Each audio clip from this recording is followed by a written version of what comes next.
Hello, hello. Good day to you. Let's save some money. So, this year, 2021, I was in a little bit of a pickle because I owed a lot of school bills, and so I had to find some creative ways to save money or decrease my spending so I could pay my school bills, and now I'm going to share them with you. We're going to start with some that are pretty obvious and then work towards the more obscure ones, the more unique ideas, and I hope they help you. Here's my disclaimer so no one is bothered by this video. These are 10 ways to decrease spending or save money. If you don't need to do that, then these ideas are not going to apply to you. So if you're like, oh, she's saying that I can't do this thing, that's not true. You can do whatever you want, but these are great tips that helped me save money, and I'm still doing them to help me save money for probably the rest of the year or as long as I need to, and I know that they work for people who are in similar situations. Number 1, limit your groceries. So I follow Jordan Page, and she has a lot of tips on saving money and making your meals stretch and using what you have in your pantry. And she says that it's normal to budget $100 per person per month, but starting at $300 for 2 people. So let's say there's a couple, they get to have $300 for the month of groceries. And then if they have any other dependents after that, add $100. So if you're a single person, you could say $150. When you limit your groceries, think about where you're buying your food.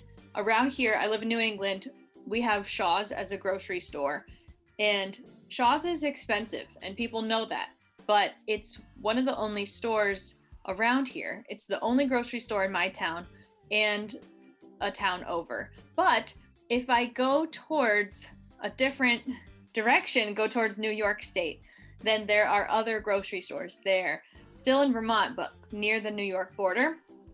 There's Hannaford, Price Chopper, and Aldi. Now, those are all going to generally be cheaper than Shaw's, but Aldi is a German-owned grocery store that has been brought to the United States, and it's been around a while, and people maybe used to think it was weird because you had to pay a quarter to get your card out. You get the quarter back, people. You can calm down. And Aldi is way cheaper. I have started buying my food there for the last 2 months. I don't know what took me so long. If you have a grocery store that's cheaper, like maybe as you go south, I'm gonna guess Food Lion is cheaper than some other grocery store. Why don't you go there? I am so glad that I went there because I think right now I can spend $120 instead of, let's say, $170. Also, be careful of what you buy at the grocery store. You know, you can buy vegetables, but the organic ones, which are better for you, are more money. So just pick and choose. I'm not going to tell you not to buy fresh vegetables and only buy frozen or only buy even cheaper canned vegetables. Do what you're comfortable with and what you think is healthy or important for your diet, but think about where you buy the items in the section of the store, because you could buy the same thing, broccoli, frozen, might be cheaper than fresh, and it's really not going to hurt you to have the frozen one instead. Number 2 is rent. So sometimes we want to have certain lifestyles, or we imagine certain lifestyles for ourselves, and you might have to wait, you might have to be patient. If you can still live with someone else or at home with your parents, you need to do that. You should definitely take advantage of that time in your life where you could live with someone else rent-free. When I went back to school to become a teacher, I lived with someone for free, and I mean that was a huge blessing, and I will be forever grateful for them. And I didn't know them very well, but there was trust, and they offered once I told them my dilemma, and I lived with that person, and I am so thankful. I would not have been able to afford going back to school for the career that I have now and having a job to pay for my apartment at the same time. So if you have those chances, definitely take them. If you need to have roommates to save money, just do it. Suck it up. I mean, you can vet people and find the right person, but having roommates will save you money in the long run rather than saying, no, I need to live alone now. You can do that later. Number 3, cut out extra memberships. Some people have memberships to the gym, but since everything that's happened in the world in 2020, people couldn't go to the gym anyways, and people who thought they couldn't work out at home totally can. That was one of me. I meant to say I was one of those people. I learned how to exercise at home when I thought I could never do it because I would talk myself out of it, or I would have no space or whatever. You can make it work. Another membership that you might be buying is streaming services. So I just heard yesterday that maybe Netflix will start cracking down on people who are sharing passwords. But if you can share with someone, your roommate or your sibling, then I would do that. Number 4 is about that 4-letter word, debt. There's a B in there. Stop buying things with credit unless you have the actual money in your account to pay it off in full. There are people who know that if you buy a car, you should have the cash for the car. If that's not possible, I understand that sometimes it's not possible. If your car breaks down, you need a new car, you have to buy with some borrowing. I get that. But if you have a car and you're going to get another one, you could save the money and make sure you buy your car in cash. And that brings me to cell phones. Cell phones are less than cars. They're a lot cheaper than cars, and people are still buying their iPhones on credit. Don't do that. You can save up the cash and buy the phone outright. These are silly things. What's that new thing called? Klarna? It's like a service you can attach to a website so people can pay for what they want and break it down into a certain number of payments. It's a payment plan, but for buying clothes. Like you want to buy $40 shoes, and right underneath the price, before you add the shoes to your cart, it says, or 4 easy payments of $11. It's like, what? If you need to have a payment plan for $40 shoes, don't buy the shoes, man. The other side of debt is paying it off. So if you have the cash to pay off some debt, let's say it's like a small loan, maybe there's $5,000 left and you have $5,000, what are you waiting for? It's not a house, pay off the $5,000 because the money that you owe other people is not your own money. It is owned by someone else because you owe them. So pay off that debt and then use the payments that you would normally put towards the debt towards something else once you pay it off. Take that money and give it towards something good, something you're saving or investing, or I don't know, paying for something that you couldn't afford before and now you can. Okay, so I would say those are the obvious ways of decreasing spending or saving money. And this 5th one is going to start getting creative. So I want to say sell stuff. There are things that I got for free from people. Maybe I used it a couple times, or I got it when I went to college or something. I've had it for so long that I don't use those anymore. Just sell them. I sold a ski jacket on Poshmark, and they just needed a jacket because they lived in the South and they were going on a ski trip, and it's like, have fun. Thanks for the $60, Sean. I also sold a bread machine, bowls, a cooler. Like, people will buy random stuff off Facebook Marketplace. You just have to be pretty patient. One benefit of selling your things is also decluttering your home at the same time, which I'm also really into. And because I sold some of those things I mentioned in the past, I have become an experimenter with furniture flipping, which is going to be a whole nother video you can look forward to in a couple weeks, because I have been flipping some furniture to pay my rent. We'll see if it worked out. Number 6 is to flat out limit your spending. This is usually talking about fun activities. So if you normally do a certain thing with a friend, or you regularly meet up with your friend group, if that's even possible right now, then, suggest something that's free. Spend some time outside, or if they're gonna get coffee at a cafe and like take a walk, bring your own coffee and go for the walk. You can miss out on buying whatever they're buying and still hang out with them. Same thing goes for limiting clothing or anything that's just fun.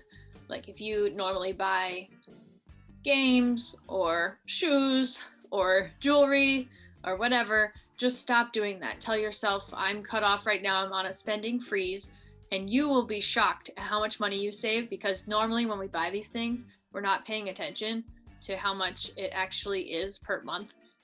I had that issue I mentioned at the beginning where I had to pay my school bills and the school bills were late.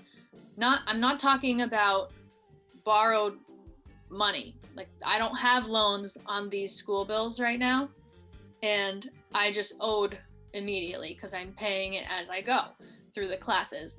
And I cut out my spending of random stuff that I wanted on Amazon or clothes that I was buying online, and all of a sudden I had the money. Just boom, like a month and a half later, this huge problem was gone because I had no idea how much money I was randomly spending when I just bought whatever I felt like buying.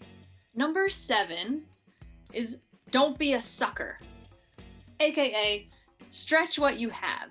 So I was talking about patience before. This is similar. If you have something that you really enjoy that brings joy to your life. Some people really like candles, it relaxes them, or certain teas or books or something like that that really makes you happy and is good for your well-being. You probably already own several of those things. Let's take candles or essential oils as the example. You probably have more than one of those things, and once you run out of candle, like it burns away because you used it, which is great, you enjoyed it, don't buy another one. Try using up what you already have. So maybe they're not your favorite scents, but you still have other candles. Maybe you can get the same ambiance or relaxing effect with the candle or the essential oil that you already have. Number 8 is don't be lazy. There are extra payments put on to things like delivery services that you're not even thinking about spending. If you're getting pizza or takeout or of any kind, don't pay for delivery. Don't get Uber Eats. If you're not like a super busy parent, then you do not need to pay for delivery. You're being lazy, go pick it up.